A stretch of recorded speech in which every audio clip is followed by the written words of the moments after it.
Hello students, welcome to all students in our English classes. तो students, आज हम आपके लिए लेकर आए हैं स्टोरी और रिपोर्ट राइटिंग, जो कि आप जानते हैं कि परीक्षा की दृष्टि से बहुत ही इम्पोर्टेंट टॉपिक है।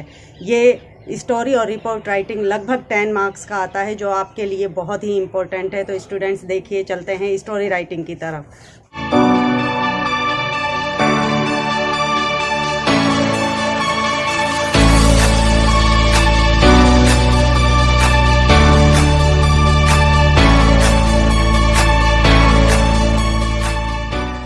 हाँ, तो देखिए स्टूडेंट्स, आज हम लिखने जा रहे हैं स्टोरी। स्टोरी कैसे लिखी जाती है, सबसे पहले तो हमें इसके टॉपिक लिखने होंगे। कोई भी स्टोरी राइटिंग करते समय सबसे पहले हमें लिखना होता है उसका टाइटल। पहले नंबर पे आता है उसका टाइटल। टाइटल के बाद हम उसके बारे में लिखते हैं इंट्रोडक्शन।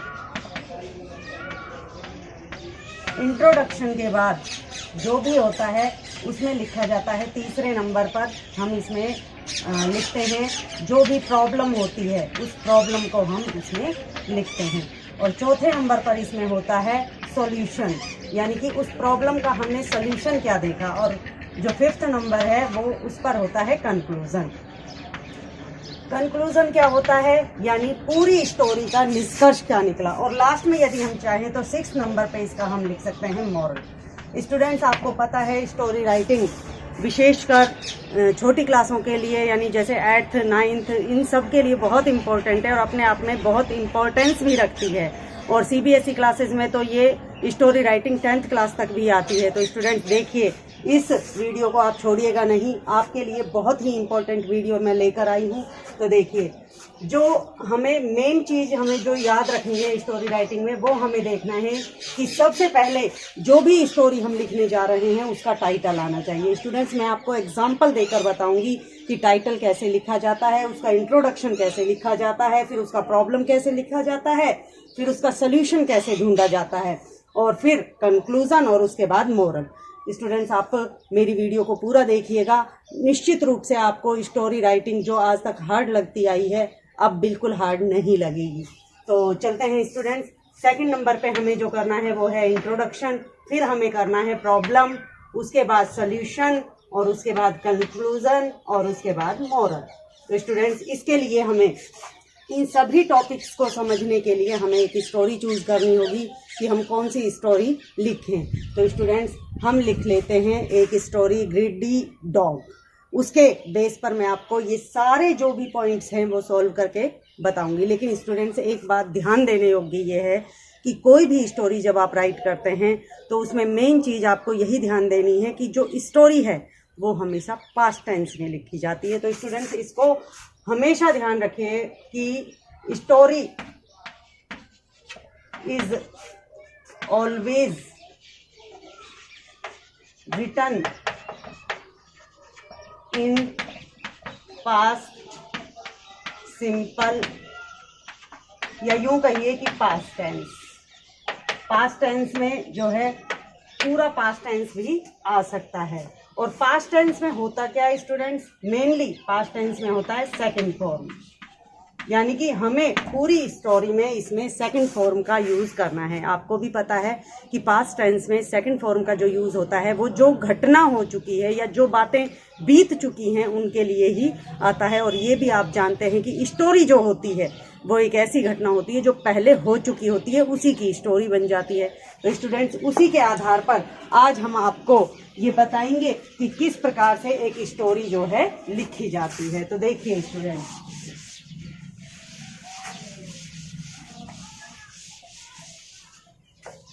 हमने स्टोरी ले ली। स्टोरी है हमारी द ग्रीडी डॉग। ग्रीडी मतलब लालची, और डॉग यानी कुत्ता, यानी कि लालची कुत्ता। अब देखिए स्टूडेंट्स, जब भी हम कोई भी स्टोरी शुरू करते हैं ये उसका टाइटल हो जाता है। हमने लिख दिया इसको टाइटल। इसका टाइटल क्या हो गया, द ग्रीडी डॉग। अब 2nd नंबर पे जो हम लेते हैं वो है इसका इंट्रोडक्शन। इंट्रोडक्शन में हमें क्या लिखना है, देखिए इंट्रोडक्शन का मतलब होता है किसी भी स्टोरी का परिचय, यानी कि हम यहाँ से जब भी कोई स्टोरी शुरू करते हैं वो वंस से शुरू करते हैं, तो हम यहाँ पर लिखेंगे once there was a dog. It was very greedy. देखिए स्टूडेंट्स, एक बात आपको और ध्यान देनी है कि जब भी हम कोई स्टोरी लिखते हैं उसमें जो भी एनिमल आता है, एनिमल के लिए हमेशा इट का यूज़ करना चाहिए। तो स्टूडेंट्स इसीलिए हमने यहाँ पे डॉग के लिए इट जो हमारा प्रोनाउन है उसका यूज़ हमने किया है। तो स्टूडेंट्स ये तो हो गया हमारा इंट्रोडक्शन। अब सेकंड नंबर पे जो हमारा आता है वो आता है इसका प्रॉब्लम। प्रॉब्लम का मतलब ये स्टोरी बनी कैसे, आखिर ऐसी क्या समस्या आई जो ये स्टोरी बन गई। तो देखिए students, one day the dog was very hungry, कि एक दिन जो वो कुत्ता था वह बहुत भूखा था। So it went here and there in search of food. अब ये हो गया इसका प्रॉब्लम कि जो कुत्ता था वह एक दिन बहुत भूखा था, उसको खाने को कुछ नहीं मिल रहा था, तो बेचारा खाने की तलाश में इधर उधर वह भटक रहा था। अब इसका सल्यूशन क्या हुआ, देखिए इसका जो सल्यूशन है वो ये हुआ कि जब वो इधर उधर खाने की तलाश में भटक रहा था तो अचानक उसको रोटी का एक टुकड़ा मिल गया। Suddenly it found a piece of meat.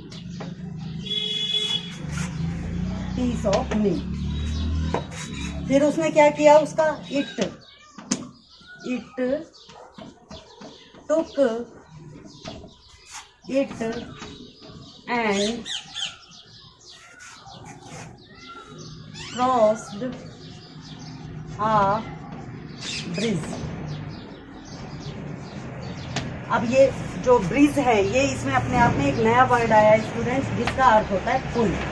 नदी के ऊपर जो पुल होता है उसके लिए ये आया है कि वो जैसे ही रोटी का टुकड़ा उसे मिला वैसे ही उस रोटी के टुकड़े को लेकर वह एक पुल को पार कर रहा था। अब होता क्या है स्टूडेंट्स, पुल जो होता है वो नदी के ऊपर होता है। नदी के पानी में उसको ऐसा क्या दिखाई दिया कि उसका जो रोटी का टुकड़ा था वो उसके मुंह से गिर गया। तो देखिए students, when it was crossing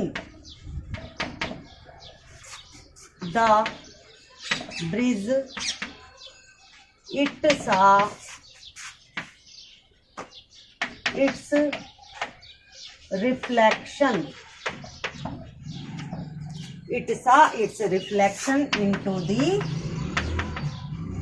water. कि जब वो उस ब्रिज को क्रॉस कर रहा था तो पानी में उसने देखा कि उसका जो रिफ्लेक्शन है वो उसे दिखाई दिया। अब स्टूडेंट्स उसको रिफ्लेक्शन तो दिखाई दे दिया, लेकिन हमको भी पता है कि एनिमल्स में जो इंटेलिजेंसी होती है वो होती ही नहीं है। तो स्टूडेंट्स उसने क्या किया, रिफ्लेक्शन दिखने के बाद उसने क्या किया, देखिए स्टूडेंट्स, जब उसको रिफ्लेक्शन दिखा तो उसने क्या किया,